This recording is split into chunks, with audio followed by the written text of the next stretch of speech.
আসসালামু আলাইকুম এভরিওয়ান, কেমন আছেন সবাই? আলহামদুলিল্লাহ, আমি আপনাদের দোয়া অনেক ভালো আছি। নতুন পুরনো সকল বন্ধুদেরকে জানাই আমার চ্যানেলের পক্ষ থেকে অনেক অনেক শুভেচ্ছা ও অভিনন্দন। যারা যারা এখনো আমার চ্যানেলটিকে সাবস্ক্রাইব করেননি, দয়া করে চ্যানেলটিকে সাবস্ক্রাইব করে দিবেন, পাশে থাকা বেল বাটনটিকে প্রেস করে দিবেন। এতে করে আমার সব ধরনের ভিডিও নোটিফিকেশন আগে থেকেই পেয়ে যাবেন।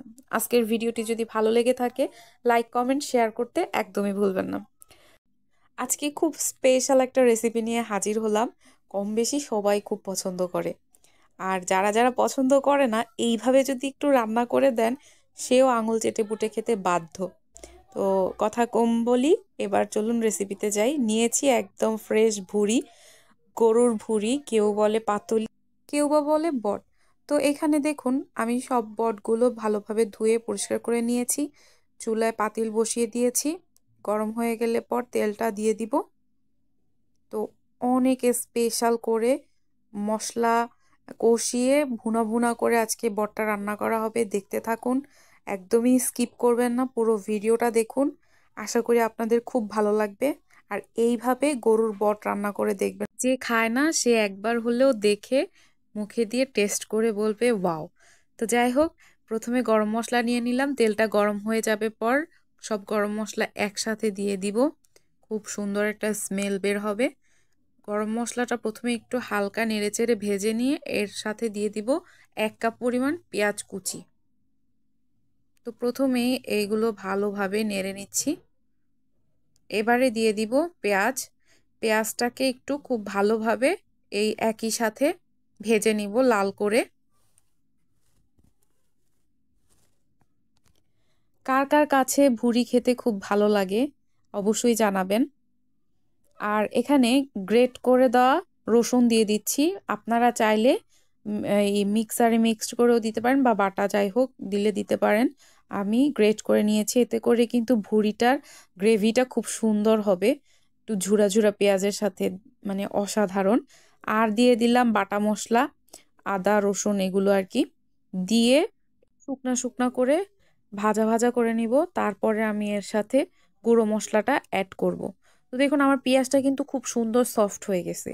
এবারে আমি এই গুঁড়ো মরিচ, হলুদ গুঁড়ো যা যা লাগে দিয়ে দিচ্ছি। প্রথমে দিয়ে দিলাম 1 চামচ পরিমাণ হলুদ গুঁড়ো, আর দিয়ে দিব ধনিয়া গুঁড়ো। তো মোটামুটি আমি এখানে সব টাইপের মশলাই অল্প অল্প করে দিব, যেহেতু গরুর বট বলে কথা, সব কিছুই খাটবে এখানে। একটু পানি দিয়ে নিলাম যাতে নিচ থেকে মশলাটা লেগে না যায়। কষানো হচ্ছে একদম। দিয়ে দিলাম মরিচের গুঁড়ো,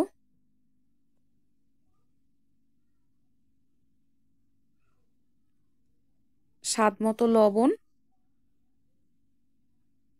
আর একটা মশলা বাকি আছে, জিরা গুঁড়োটা দিয়ে দিব। ব্যাস, মোটামুটি সব কিছু দেওয়া শেষ। এবারে ভালোভাবে কষানোর পালা। এখনো কিন্তু একটু পানি পানি আছে, মানে মশলার ঝোলটা আছে। তো এবারে দেখুন অনেকটা কিন্তু শুকিয়ে গেছে, তেল ছেড়ে দিছে। ধুয়ে রাখা বটগুলো এখন দিয়ে দিব। খুব ভালোভাবে ফ্রেশ করে ধুয়ে নিয়েছি অফ ক্যামেরায়। সবাই তো জানেন কিভাবে ধুইতে হয়, বা কি এটা দেখানোর প্রয়োজন হয় না। তো যাই হোক, দিয়ে দিলাম। এবারে এই মশলাটার সাথে খুব ভালো সময় টাইম নিয়ে আমি কষাবো, এমনভাবে যাতে কষানোতেই আমার অর্ধেকটা হয়ে যায় রান্না।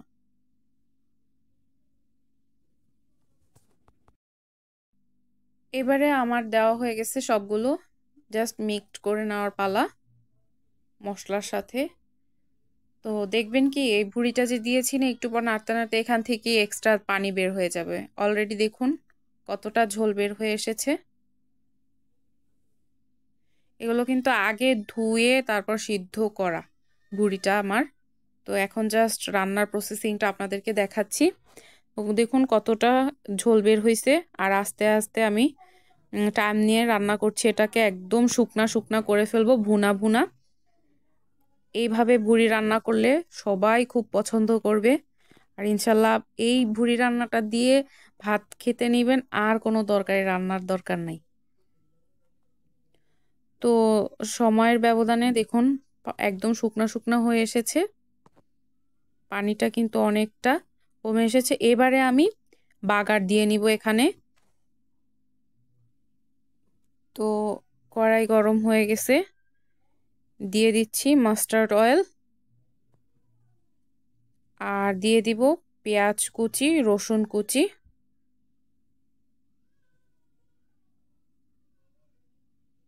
দুইটা কিন্তু শুকনা মরিচও নিয়েছি ফোড়নে, তাহলে খুব ভালো একটা সেন্ট বের হবে। দিয়ে দিলাম পেঁয়াজ কুচি। ভালোভাবে পেঁয়াজটাকে ভেজে নিতে হবে।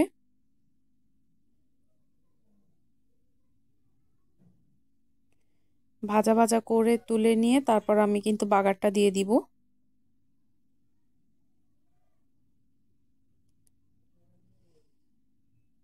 চাইলে আপনারা ব্রেস্তার মতো করেও দিতে পারেন। তো পেঁয়াজটা ভাজা ভাজা অনেকটা হয়ে এসেছে, এবার দিয়ে দিব রসুন কুচি। একটা বড় রসুনের 3-4টা স্লাইসকে আমি কেটে এরকম করে নিয়ে দিয়ে দিলাম।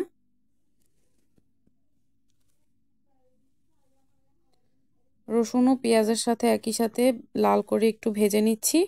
তো এইবারে আমার ফোড়নটা দিয়ে দিলাম রান্না করা ভুঁড়িগুলো উপর থেকে। দেওয়া হয়ে গেলে জাস্ট সব একসাথে করে মিশায় নেওয়ার পালা। বিশ্বাস করবেন কিনা, যখন এটা দিলাম এত সুন্দর একটা স্মেল বের হয়েছে বাগারের, প্লাস হচ্ছে ভুঁড়ি রান্নার। তো ভুঁড়ির নিজস্ব একটা খুব সুন্দর ফ্লেভার আছে, যেটা যেটা যারা যারা ভুঁড়ি লাভার তারাই বুঝবেন তাদের কাছে কতটা ভালো লাগে, খুব ফ্রেক আর কি। তো এই যে মুহূর্তেই কিন্তু কালারটা পুরো চেঞ্জ হয়ে গেছে। তো আমি যেটা করব, এখনো যে একটু দেখতে পাচ্ছেন মানে হালকা হালকা ঝোলঝোল আছে, এইটাকে একদম শুকায় ফেলবো। শুকায় কালারটাও একটু সুন্দর আরো লাল লাল হবে, তখন মনে করবো যে আমার রান্নাটা কিন্তু শেষ। তো যেটা বলতেছিলাম, এই ওয়েতে আপনারা ভুঁড়িটা রান্না করবেন, দেখবেন এত যে টেস্ট হয়। জাস্ট ভালোভাবে আমি এগুলোকে মিশাই নিচ্ছি যাতে রসুনের ফ্লেভারটা ভালোভাবে মিক্সড হয়ে যায়।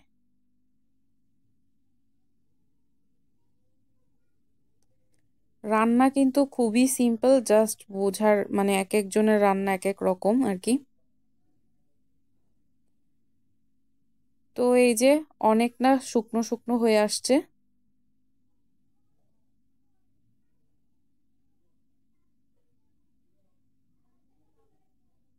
আমার রান্না কিন্তু প্রায় শেষ পর্যায়ে। এরকম একটু ভুনা ভুনা হইলে না অনেক ভাল লাগে গ্রেভি দিয়ে ভাত খেতে। ভুড়ি তো আসি, সাথে গ্রেভিটাও খুব টেস্ট হয়।